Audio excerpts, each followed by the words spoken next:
আজি মই আপোনালোকৰ বাবে নতুন এটা বিষয় লৈ আলোচনা কৰিব বিচাৰিছোঁ। আলোচনাটো যদি আপোনালোকৰ সঠিক লাগে তেতিয়াহ'লে আপোনালোকে ব্যৱহাৰ কৰিব পাৰে। আৰু আলোচনাটো হ'ল যে আজিকালি প্ৰায় ঘৰতে দাঁতৰ বিষৰ সমস্যাটো দেখা গৈছে। সেইকাৰণে তাৰে ওপৰত ভিত্তি কৰি কেইটামান উপায়ৰ বিষয়ে আলোচনা কৰিম।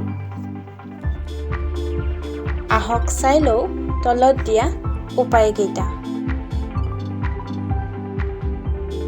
দাঁতৰ বিষ হ'লে ঘৰতে কিছুমান উপায় অৱলম্বন কৰিব পাৰিব। আহক চাই লওঁ আজি দাঁতৰ বিষ হ'লে ঘৰতে কি উপায় অৱলম্বন কৰিব পাৰে। 1 নম্বৰত ঢেকীয়া পাত 5টা, 2 নম্বৰত তুলসীৰ পাত 5টা, 3 নম্বৰত গোটা জালুক কেইটামান, 4 নম্বৰত নহৰু কেইকুচমান, 5 নম্বৰত আদা অলপ, 6 নম্বৰত দুপৰ টেঙাৰ 2টা বা 3টা পাত। গোটেইখিনি মিহলাই ল'ব। গোটেইখিনি একেলগ কৰি পিচি লওক। পিচি হোৱাৰ পাছত যিটো দাঁত বিষাই আছে দাঁতৰ ফাকত ঔষধ হিচাপে 20তকৈ 30 মিনিটমান লগাই থওক।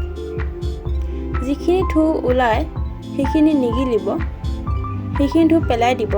তাৰপিছত মুখখন ধুই দিব।